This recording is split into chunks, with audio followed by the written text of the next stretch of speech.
Hi everyone, आज अपन discuss करेंगे meaning of aggregate turnover for composition scheme and for regular scheme.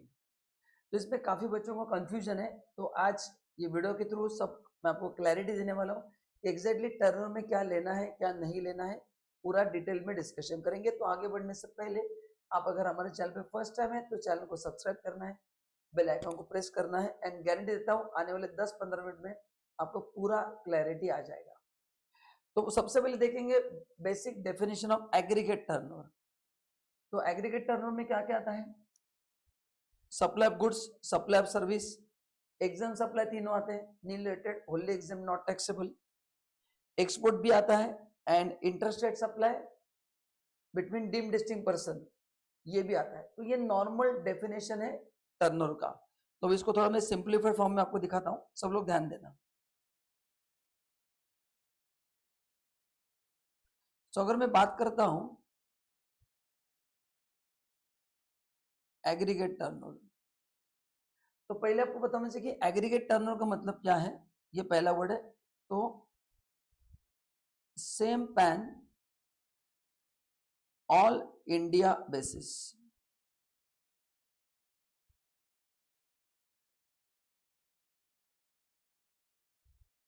मतलब अगर आपके पास एक पैन नंबर है और उसके अंदर आपके 8 अलग अलग बिजनेस है तो सबका टोटल लिया जाएगा, उसको बोलते हैं एग्रीगेट टर्नओवर। ये आपको ध्यान में रखना है। अब इसमें इंक्लूड क्या क्या होगा? सबसे पहला taxable supply of goods service और बोथ, ठीक है। सेकंड होगा एग्जाम सप्लाई, ठीक है, ये भी ठीक है। एग्जाम सप्लाई में 3 आते हैं, nil rated, wholly exempted and not, या फिर मैं ऐसे लिखता हूं,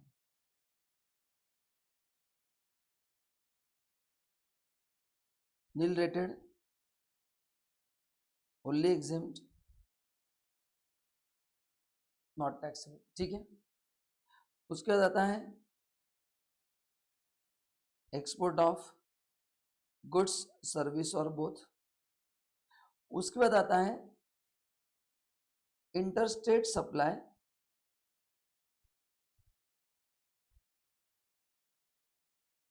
सेम पैन, जिसको हम बोलते हैं डीम डिस्टिंक्ट पर्सन, जिसको हम क्या बोलते हैं? Deemed distinct person. तो ये सब कुछ एग्रीगेट टर्नओवर में ऐड करना है। अब इसमें कुछ क्वेश्चन आपको जरूर आने चाहिए। पहला क्वेश्चन, सर ये एग्जाम सप्लाई ऐड क्यों हो रहा है? क्योंकि एग्जाम सप्लाई पे तो जीएसटी आता नहीं है। तो गवर्नमेंट चाहती क्या है कि आप फटाफट रजिस्ट्रेशन ले लो, इसलिए टर्नओवर में इनिशियली सब कुछ ऐड किया है, क्योंकि अकाउंट्स के हिसाब से भी टर्नओवर यही होगा। If you think accounting point of view, sales में तो सब कुछ ऐड होगा, जीएसटी एंगल से अलग है, बट अकाउंट के हिसाब से भी अपन सब कुछ कंसिडर करेंगे कि नहीं, बताओ? यस। तो इसलिए टर्नओवर लेते समय आपको ये सब कुछ लेना है ना। इवन एक्सपोर्ट पे भी जीएसटी नहीं आता है, तो ये सब आपको लेना है ताकि आप जल्दी से जल्दी 10 लाख, 20 लाख, 40 लाख का लिमिट क्रॉस कर दो और आप रजिस्ट्रेशन लो। एंड रजिस्ट्रेशन लेने के बाद फिर जो आपका सप्लाई टैक्सेबल है उस पर ही जीएसटी बनना है। तो ये हो गया बेसिक कि क्या क्या ऐड होगा। अब इस टर्नओवर में क्या नहीं लेना है,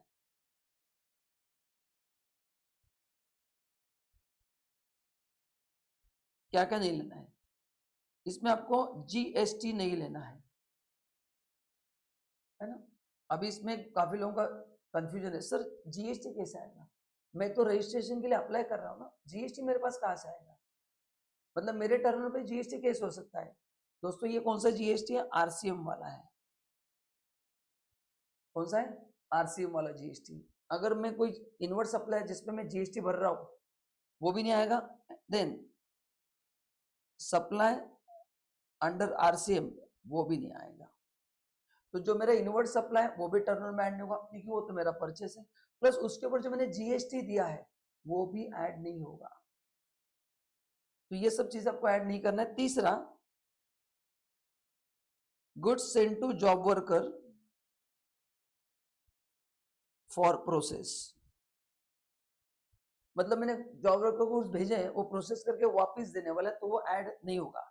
लेकिन अगर आपने जॉब वर्कर के प्रीमाइसेस से गुड्स बेचे तो जरा सोचो फिर किसके टर्नओवर में ऐड होगा? वो प्रिंसिपल के टर्नओवर में ऐड होगा। तो supply of goods from job work premises, तो जॉब वर्कर के प्रीमाइसेस में अगर आपके कहने पे गुड्स सप्लाई हो तो वो आपके टर्न में ऐड होगा, उसके टर्न में ऐड नहीं होगा। गुड्स आपके, पैसा आपको मिलने वाला, बिल आपका जाने वाला है।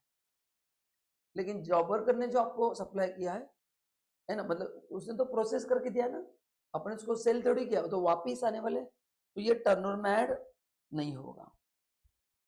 ठीक है, तो ये है एक बेसिक डेफिनेशन ऑफ टर्नओवर।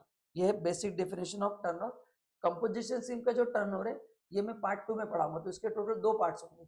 आपको पहले पहला पार्ट भी देखना है जिससे आपको बेसिक एग्रीगेट टर्नओवर का आइडिया आ जाएगा, फिर अपन देखेंगे कंपोजिशन का। तो ये दोनों वीडियो इंपॉर्टेंट है, एकदम अच्छे से देखना है।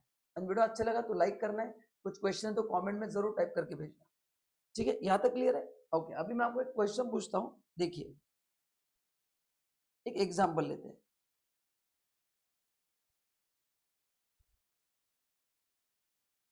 सपोज ए ने बी को सप्लाई किया है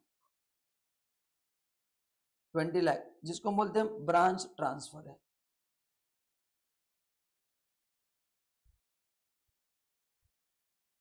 क्या है वो?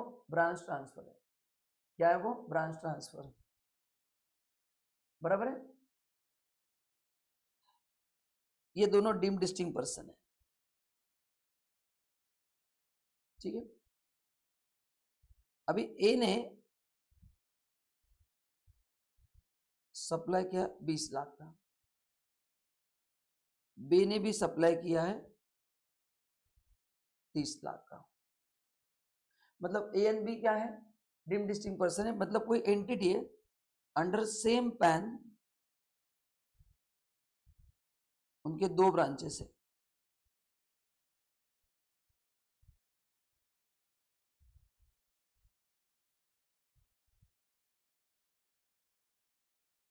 सेम पैन, तो ए ने बी को सप्लाई किया है प्लस बी ने भी आगे सप्लाई किया, तो बताइए कितना टर्नओवर होगा? टर्नओवर फॉर जीएसटी कितना होगा? आप बताएंगे सब लोग, आप कमेंट में आंसर भेज सकते हैं कि जीएसटी के लिए कितना टर्नओवर होगा।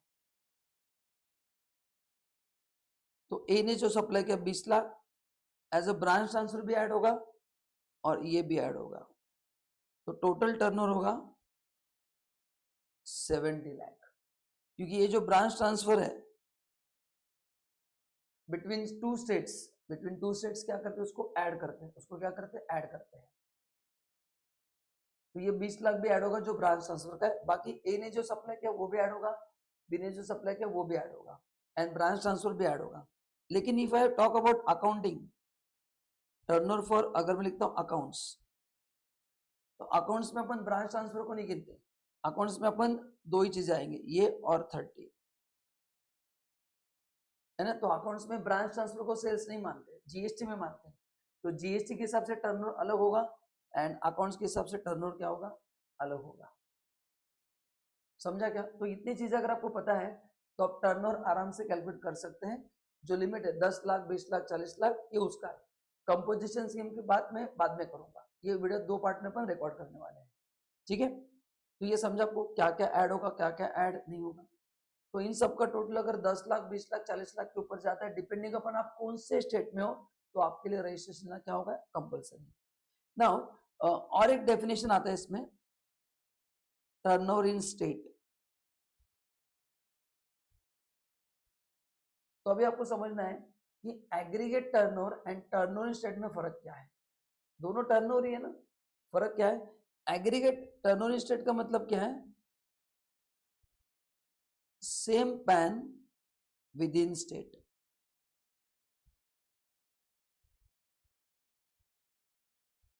इसका यूज कैसे होगा? अरे बहुत सिंपल है। सी एग्रीगेट टर्नओवर तो अपन ने ऑल इंडिया बेसिस पे ले लिया। सपोज आपका 6 स्टेट में बिजनेस है तो आपको जीएसटी 6 स्टेट में भरना पड़ेगा। तो ये जो 6 स्टेट में जो जीएसटी आएगा ना, वो कितना भरेंगे? Depending upon turnover in state. तो जिस स्टेट में जितना टर्नओवर है उस पे जीएसटी आपको वहां पे भरना है। तो टर्नओवर निकालने के लिए ऑल इंडिया बेसिस पे लिया जाएगा, same pan all India basis, same pan all India basis. लेकिन जब जीएसटी पे करने की बारी आएगी वो रिस्पेक्टिव स्टेट में आपको उतना जीएसटी भरना पड़ता है। तो दोस्तों ये था डेफिनेशन ऑफ एग्रीगेट टर्नओवर, जो आपको कंपोजिशन स्कीम में भी लगता है एंड नॉर्मल रजिस्ट्रेशन में भी लगता है। वीडियो अच्छा लगा तो लाइक करना है एंड नेक्स्ट वीडियो जरूर देखना, जहाँ पे मैं बात करूंगा टर्नओवर फॉर कंपोजिशन स्कीम, जहाँ पे बात करूंगा मैं टर्नओवर फॉर कंपोजिशन स्कीम। तो guys thank you so much, जल्दी मिलते हैं, बाय बाय।